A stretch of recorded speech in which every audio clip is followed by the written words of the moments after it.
Licenciada Ana Matilde, ingeniero Blandón, Rafael se suma a justamente abordar el impacto que puede estar teniendo esta guerra y la subida del petróleo. El señor Wolfram González ya está con nosotros. Él es experto en justo temas, este tipo de temas, experto en temas petroleros. Ese impacto de la guerra en el precio del combustible, ¿cómo puede afectar a Panamá? ¿Cuánto tiempo justamente queda para que los precios empiecen a variar o ya variaron? Cuéntenos un poco. Gracias por acompañarnos aquí en Noticias 180 Minutos. Le escuchamos. Bienvenido. Sí, buenos días, gracias por la oportunidad. Mira, los precios acaban de bajar en Panamá la semana pasada. Recuerda que aquí hay una fórmula de paridad que es la que precisamente regula los cambios cada 14 días. Entonces se saca el promedio, en fin, acaban de bajar un poco los precios de las gasolinas y del diésel. El conflicto hasta ahora no había tenido mayores consecuencias, pero en este momento sí ya es un poco preocupante y las principales medios de comunicación y los especializados en energía ya empiezan a levantar la bandera de alerta porque se han convertido en objetivos militares las plantas de procesamiento de gas y de crudo.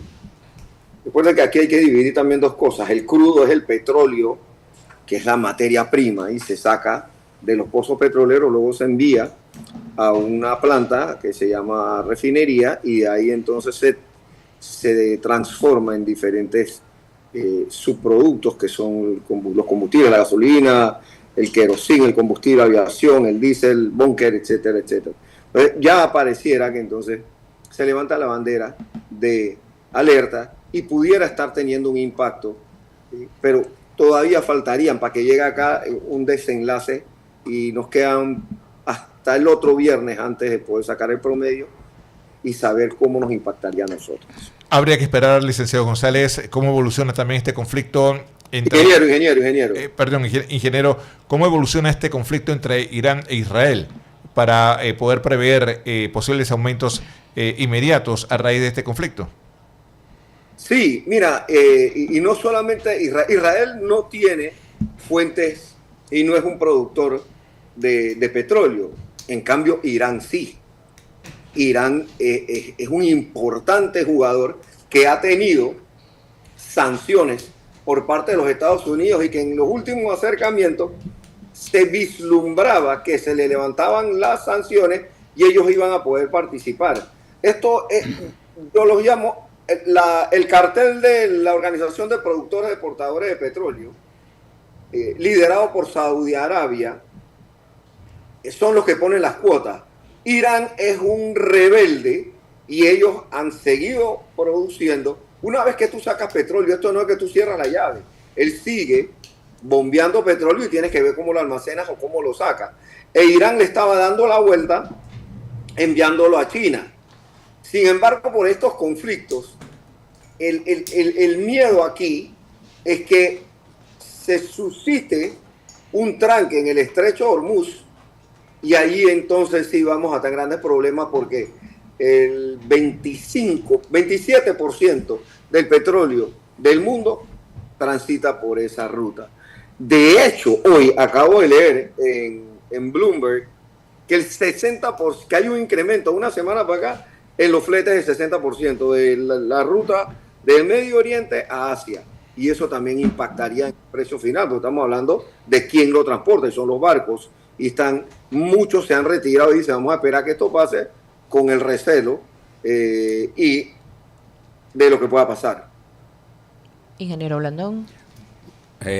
Bueno, yo quisiera preguntarle a René. ¿René está bien? Sí, está ahí en línea. Te he escuchado en varias ocasiones, yo soy un lector asiduo de tus columnas y te escucho.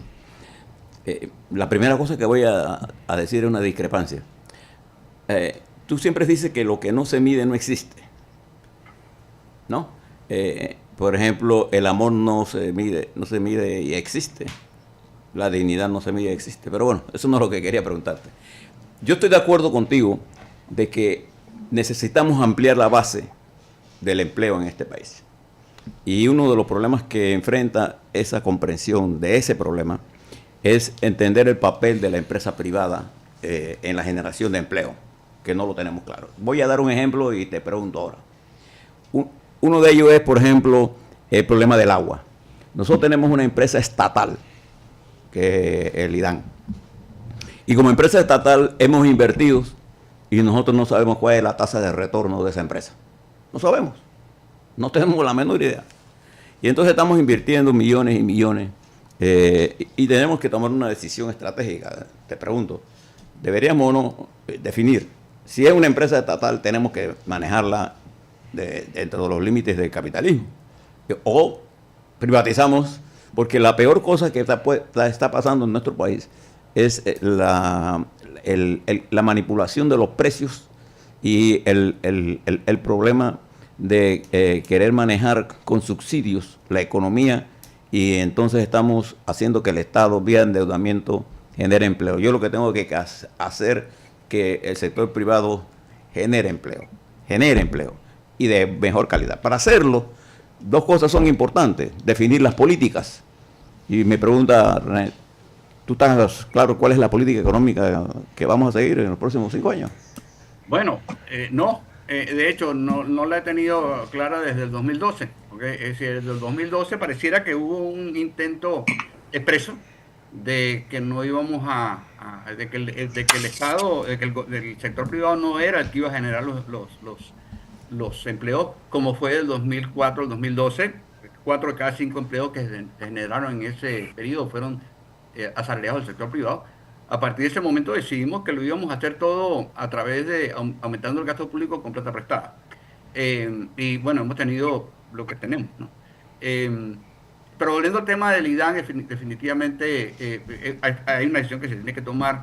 Creo que se tiene que administrar con criterio privado, y ya hay ejemplos, está TESA, Document SA, etcétera, el mismo canal. Ahora, sí, nuestro gran problema es que nuestra economía no genera empleo formal, lo genera el Estado con plata prestada. Y es un fenómeno recurrente. Desde el 2012 para acá perdimos 24.000 asalariados privados, pero agregamos 63.000 funcionarios y 264.000 informales. Es decir, cada trabajador asalariado que perdió su empleo fue reemplazado en la economía por 3 funcionarios y 10 informales. Esto se agrava en 2019-2024. La empresa privada perdió 44.000 empleos formales, ¿okay? Pero agregamos 19.000 funcionarios y 28.000 informales. O sea, es un patrón que tenemos que reversar. El Estado no puede soportar ya, como digo yo, ya se acabó el saldo de la tarjeta de crédito. Y eso aplica a todo lo que es pues, estas empresas, por ejemplo, en particular el IDAN, que tenemos que ver cuánto depende el IDAN del subsidio y ver de qué manera podemos rentabilizar esa cosa. Pero lamentablemente tenemos que recordar que 68%, 7 de cada 10 empleos en el país privados son informales o empresas que tienen menos de 10 trabajadores. En el 2012 era 48%. Es decir, las empresas se están poniendo más, están achicando. ¿Okay? Creo que tenemos que definitivamente mirar una política económica, una política de crecimiento. La generación de empleo no ha sido una prioridad nacional, no ha sido, ¿okay? Ni de ni de ningún gobierno. Entonces, creo que es ahí donde está el tema, y sobre todo la premisa de que el Estado no puede seguir interviniendo artificialmente en el mercado laboral a través de subsidios y contrataciones en la planilla estatal. Se nos acabó el saldo de la tarjeta de crédito. Entonces creo que pero no solamente hay que encarar esa discusión. No solamente en el mercado laboral, sino en el mercado de los precios. Sí. Nosotros, por ejemplo, queremos determinar el precio del sector eléctrico, queremos determinar el precio del agua. Es muy barato, muy cara. El agua es lo que es, y punto, y cuesta lo que cuesta. Pero yo le quería hacer una pregunta a Wolfgang. Perdone, Quevedo. Ingeniero, con la actual situación del mercado de petróleo, nosotros, que somos importadores netos, estamos notando una tendencia en este momento de incertidumbre con respecto a cuál es el futuro del el precio del petróleo y el precio de muchas cosas. La tendencia que usted mira ahora es más hacia un incremento en los próximos 15, 20 días de continuar el conflicto en el Medio Oriente de la magnitud que en este momento tiene? Definitivamente que mi pronóstico sería un incremento, porque ¿qué resulta? Una vez que se recorta un tercio de la producción mundial, digamos el 30%, 27%, pues, un cuarto. Una vez que se recorta eso, los otros jugadores empiezan a suprimir las ventas. ¿Por qué? Porque, por ejemplo, el diésel es el combustible que propulsa la maquinaria de guerra, propulsa el transporte, propulsa todo lo que tiene que ver, y el destilado, los destilados que se llaman en el momento de la refinación, como el queroseno y el combustible de aviación, también empiezan a incrementarse. ¿Y qué ocurre? Los empiezan a acaparar. Porque las grandes potencias dicen, yo no voy a vender mío, lo voy a acaparar, porque no sé qué va a ocurrir. ¿Eso qué implica? Que el combustible de aviación, ojo, que eso no lo vemos, muchas veces no lo tenemos en cuenta de primero, porque el combustible de aviación va a incrementarse de manera tal que se van a incrementar los pasajes de aviones. El diésel se va a incrementar, se va a incrementar entonces los fletes, el búnker de los barcos, y también, como acabo de decir, algunas rutas ya no van a estar disponibles. Acabo de leer que hace 3 horas hubo un accidente, solo preliminar, ahí sacaron 3 líneas, un accidente y un fuego entre 2 buques que han colisionado en el estrecho de Hormuz. Una de las razones probables que indican es la interferencia y la guerra electrónica, lo que en inglés no sé cómo traducirlo, pues electronic countermeasures, de manera tal de que le estás haciendo un jamming a la navegación electrónica por los misiles que se están mandando de un lado al otro. La están bloqueando. Ya esto entonces preocupa. Sí, le iba a consultar en esa misma línea el tema de cómo queda el tránsito por el Canal de Panamá. ¿Aumentaría? ¿Disminuiría? ¿Cuál sería el posible escenario de complicarse este conflicto bélico? Fíjate, esa es una buena pregunta, ¿no? Y el ingeniero Blandón aquí, que otra cosa ya hemos conversado, y también nos gusta hacer pues diferentes escenarios. Mira, este es un problema que América Latina desaprovecha. Y qué tristeza que un país, por ejemplo, como Venezuela, que tiene vastas reservas de petróleo, hoy no aprovecha este tipo de cosas, porque eso evidentemente incrementaría el tráfico por el Canal de Panamá, porque requerirían en China petróleo.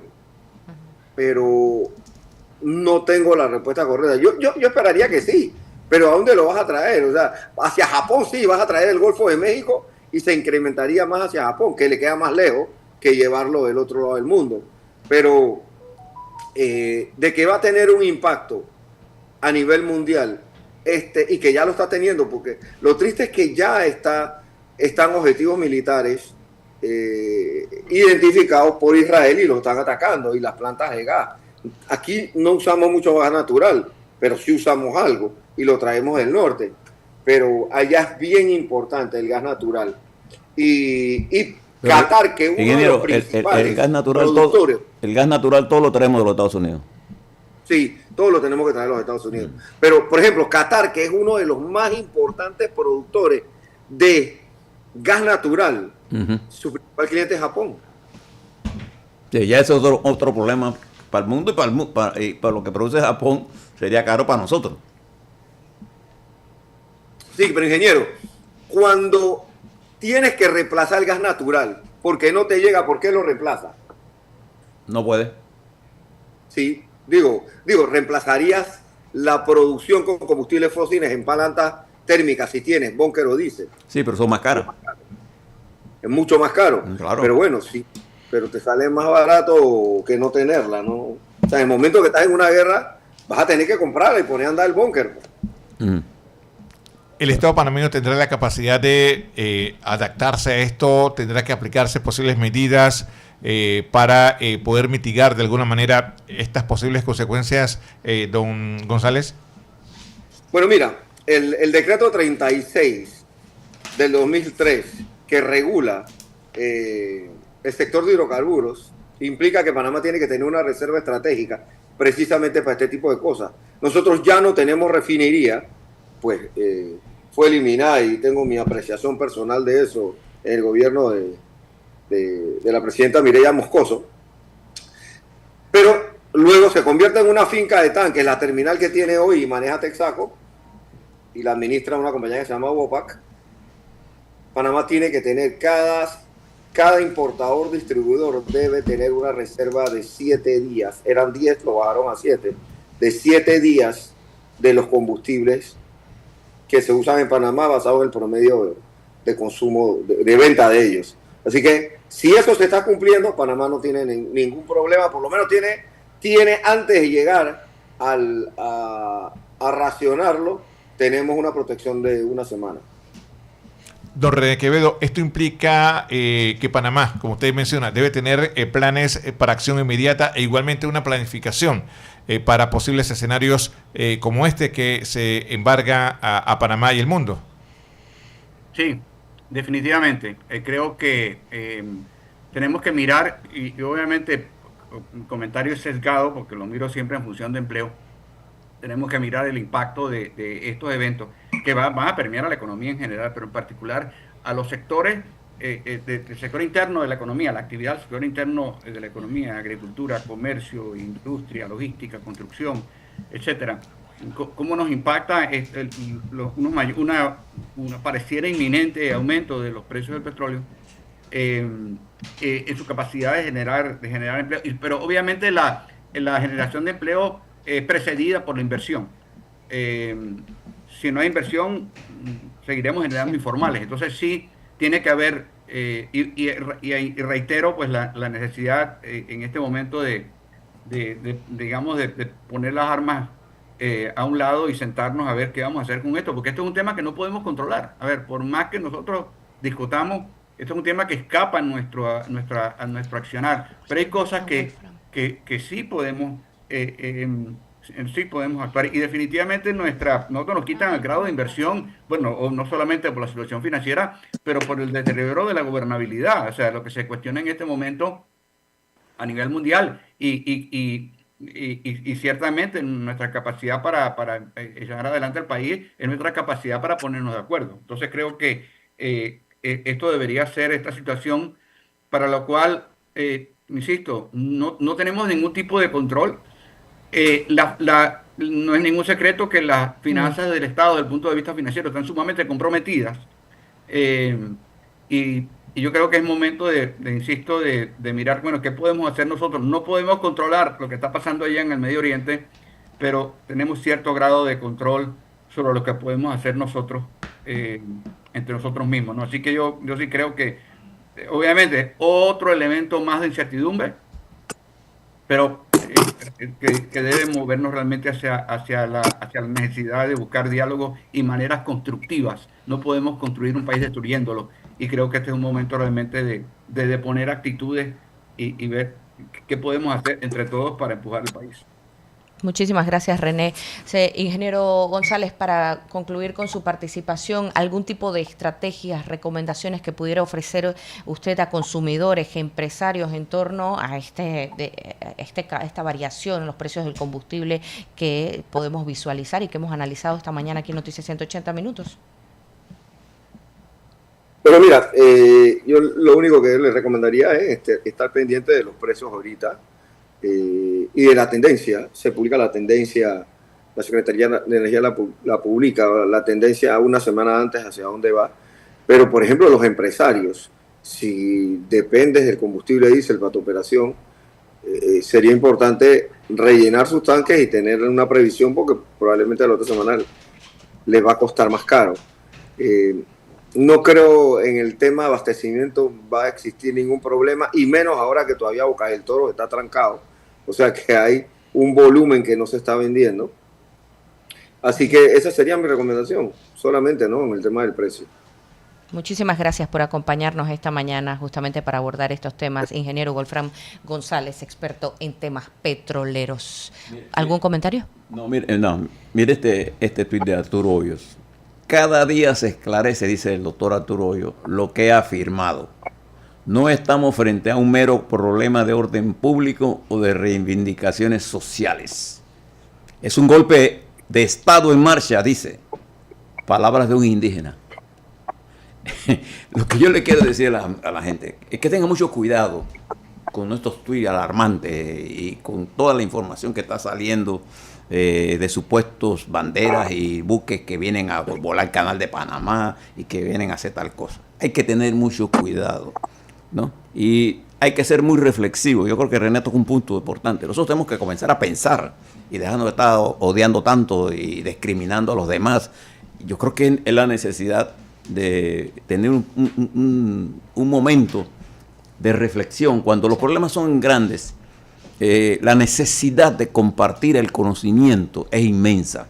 El que crea que tiene la verdad en sus manos comete un error. Esto es un mundo tan complejo, tan lleno. Variable. Usted se acuesta hoy y se levanta al día siguiente y lo que pensó ya se cambió. O sea, la vio. Y además, una gran parte de la inestabilidad global que estamos viviendo, no lo habíamos visto en decenas de años.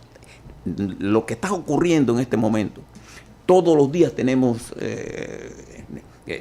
cambios en la política, inestabilidad.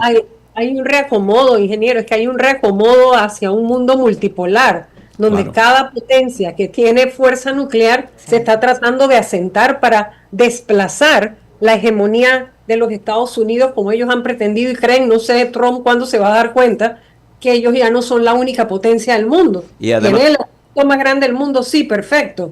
Pero además está cometiendo, Ana Matilde, el error de Estados Unidos de querer volver hacia adentro, de aislarse de un mundo que por 80 años ha construido con un nivel alto de influencia de parte de los Estados Unidos, y ahora Trump lleva al gobierno a Estados Unidos a enconcharse en el momento de grandes aranceles impuestos en realidad.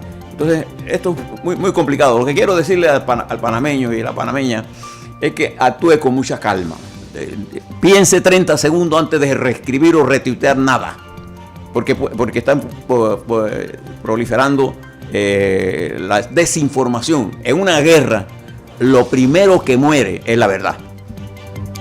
Gracias, ingeniero José Blandón, por esa reflexión final. A la licenciada Ana Matilde Gómez por habernos acompañado esta mañana, a nuestro consultor también René Quevedo. Vamos a hacer una pausa, vamos a cumplir con nuestros anunciantes, también vamos a actualizarnos en materia deportiva y regresamos. Quédese aquí.